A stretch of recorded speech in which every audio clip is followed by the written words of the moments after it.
Hi everybody, it's Christian Nicole and welcome back to my channel. I'm so glad that you could make it today. I want to get into a couple of different subjects, but I'm going to tell you a little bit about me first of all. If you don't know, I'm a licensed cosmetologist and I specialize in a little bit of everything. So I make myself useful to pretty much everybody. I can do color, but I don't specialize in color.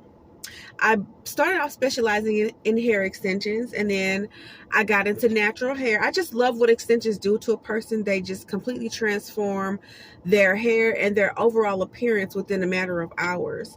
Natural hair, I mean, it can do that, but it just doesn't give you that wow effect like weaves and extensions do. And also it just restores a person's confidence. So that's what I started off in doing. And then I got into natural hair. I really got into natural hair really heavy when I started working at my private salon suite. Before we get into the salon suite, let me give you some backstory about me. So I am a single mom. I have 4 children and I've always worked from home. From the first time I had my first kid all the way to my last kid, I've always worked from home. So it always works for me. No matter where I lived, no matter where I moved, I've always worked from home. My clients always pay me. They tip me. They kept their appointments usually. However, it is not easy to grow a business from home. There has to be a plan. There was no plan in place for me. There was just a continual cycle of, okay, I get paid, I pay the bills, we go do fun stuff, and then that's that. But there was no end game. There was no thoughts about progressing, and so that's on me. Cut to 2022. I moved from one townhouse to another across town, same kind of area, but like just across, like a few miles down. Moved to this new salon, or this new house, and I immediately get to doing my business. I go ahead and set up my shampoo bowl. I hook it up to the water line. I learned how to, cut off the water, unscrew this, hook everything up. I hooked that up and I had my salon chair set up. I had everything set up the way it's supposed to be for a salon. I just did it from home. So probably about maybe 2-3 weeks into me, not even 2-3 weeks, because my lease started September the 2nd. So that's when I moved in. So maybe even by the end of the month, I was in a salon. So let me tell you what happened with that. So right after I moved in, I hooked everything up and I started taking a couple clients at my house, right? I didn't even read my lease, so I didn't know that I wasn't supposed to be doing hair out of the house. I never had a problem with doing it before, but also new location. And so I think like a maintenance man was at the house doing something, taking care of some things that needed to be fixed up. And they saw that I had a water line hooked up. Like I had my shampoo bowl literally hooked up to the water line.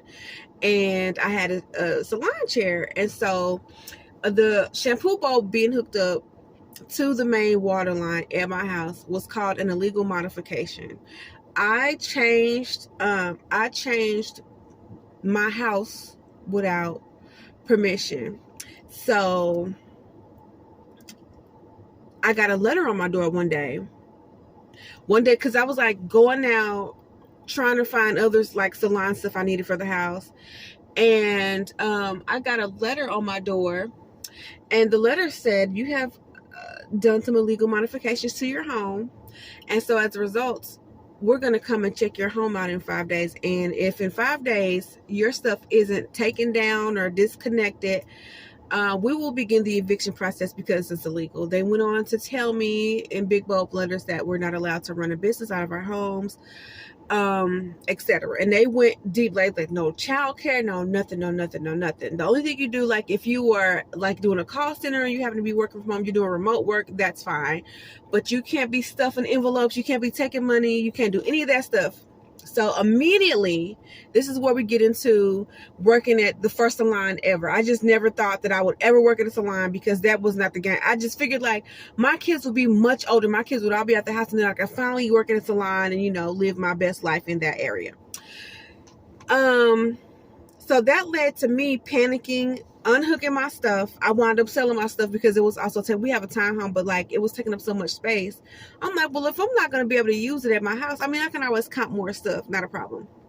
So I panicked though because I had several clients that needed to come in, and I had never looked at working at a salon before, so I had to go quickly. I was like making phone calls every day for like a week. and I had to start scoping out locations to work at. And now a salon, a private suite, is very ideal for you if you have full books, you have your pricing established, you have like full clients, and you can rely on your clients, right? Because our clients pay our bills. So if you can rely on your clients, you working every day, or even if you're not working every day, you're working, but your prices are taken care of. Because let's face it, having a salon suite means that you're paying a mortgage for something the size of a shoebox, like literally 5x5, maybe bigger, and but you're paying a mortgage upwards of $1,000 a month, breaking it down to like $200-$300 a week or more.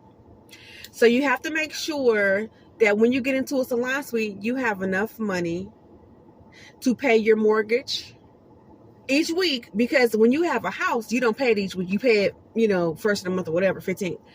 You pay it every week. And also that you can pay your rent or your mortgage at your actual house where you live at, right? You're paying for, obviously you're paying for products and things like that. Paying for insurance. And usually with these salon suites, they want a deposit like you're moving into your own house. Some deposits are first month's rent and first month's $1,000 and up. Okay, sometimes it could be like $500. Like you got to pay for paperwork. You got to pay for to get not your beauty license, but your shop license, because you're occupying and you're renting a space to do business out of. So you got to pay for that. So there are a lot of unknown fees up front when moving into a salon suite that nobody tells you about. And I finally got to a place where I have set it in my mind to become financially stable. So I have been working. Listen, everybody does things when they do, and they get where they're going when they get there.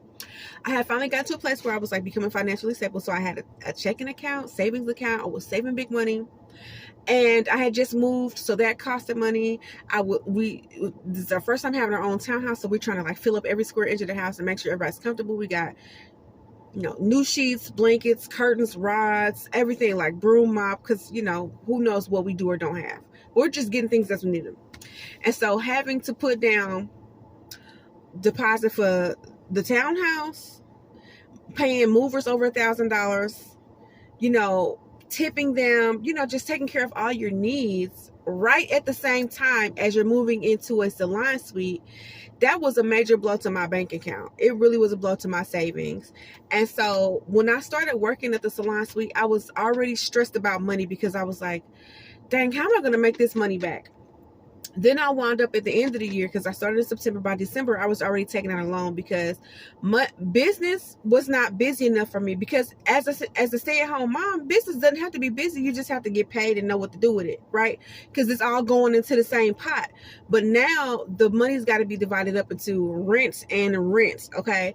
So I wasn't working enough, or I wasn't making enough to really sustain myself in the salon suite. I'm just going to be transparent with you so that you can learn from my mistakes, so that you don't have to make this mistake. So if what I'm saying to you resonates with you, you feel like you still need to save money and establish and build, or at least prepare yourself, you don't run into a salon suite. The reason why I ran into a salon suite was because I was panicked and I didn't have enough time to thoroughly research a place for me to work out of that my clients will feel comfortable in. And it's not even about, it's about y'all, it's about my clients, but it's also about me. Whenever you go into a salon environment, or whatever you're going to do your research first before you just sign on the dotted line and sign a year away of your life. Because I did that, and even a little bit past halfway through this year of me being on this lease, I started to tell her that the money that I was coming into was going out. I got to talk to my, the landlords, which is super cool, but I was cried out to her, and I was like, hey, I'm not even breaking even at this point. I'm making money, and everything that I make is going to rent, and I still have to try to provide for my children and take care of rent at my house and take care of this. So, her suggestion was get another job. Okay.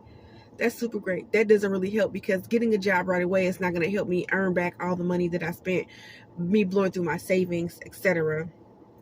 It's not this a second job unless it's doing hair isn't going to be ideal for me. It might have been necessary, but it wasn't ideal for me, and I cried a little bit. Whatever.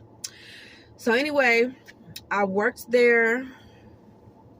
And I never broke even at that salon. It's so weird. I can't explain it. I never broke even at the salon. I always was in the negative there. And I was staying stocked up on my products, helping my clients, spending hours with my clients, but I just wasn't working every day. Then I was doing stuff where I was like trying to do sales, do specials. And let me tell you, that stuff is good short term sometimes, but it's not good for the long run. You're going to get chair hoppers rather than like long term clients that have their and your best interest at heart. So I would advise you not to be doing a lot of specials because you're kind of undercutting your own value. That's another video. Let's see. So I worked there for a year. What I liked about the salon, because, working at home, I'm used to being by myself. So by myself means no teamwork. Not that I'm against teamwork, but it just means I know how I feel. I know how I think. I can run my spot, my area, the way I want to run it. I can buy the products that I need to buy. I can just do what I need to do, and it's all about me and my clients in this enclosed space with the door closed, right?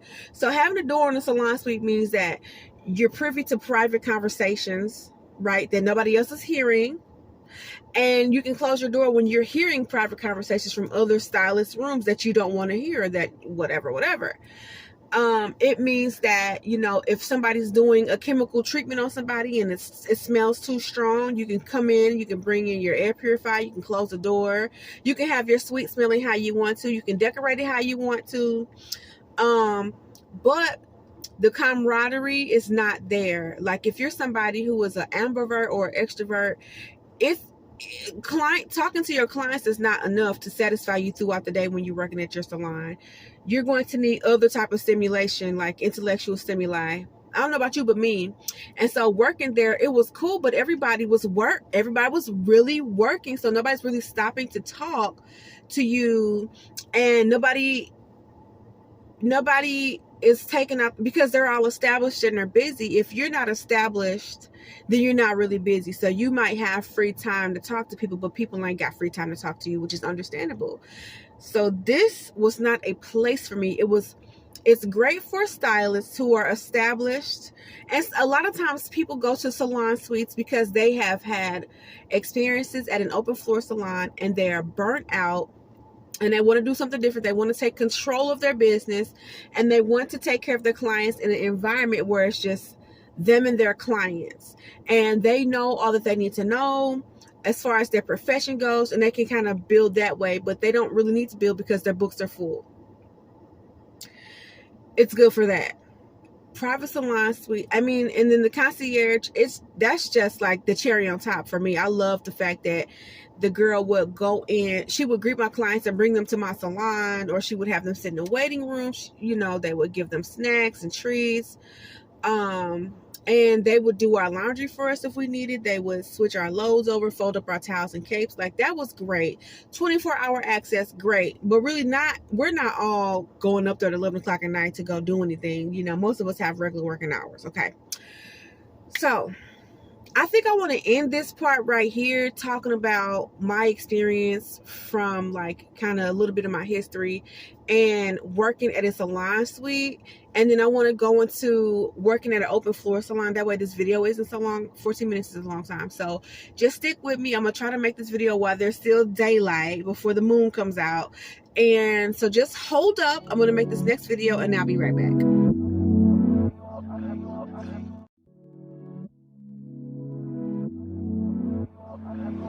Another switch side.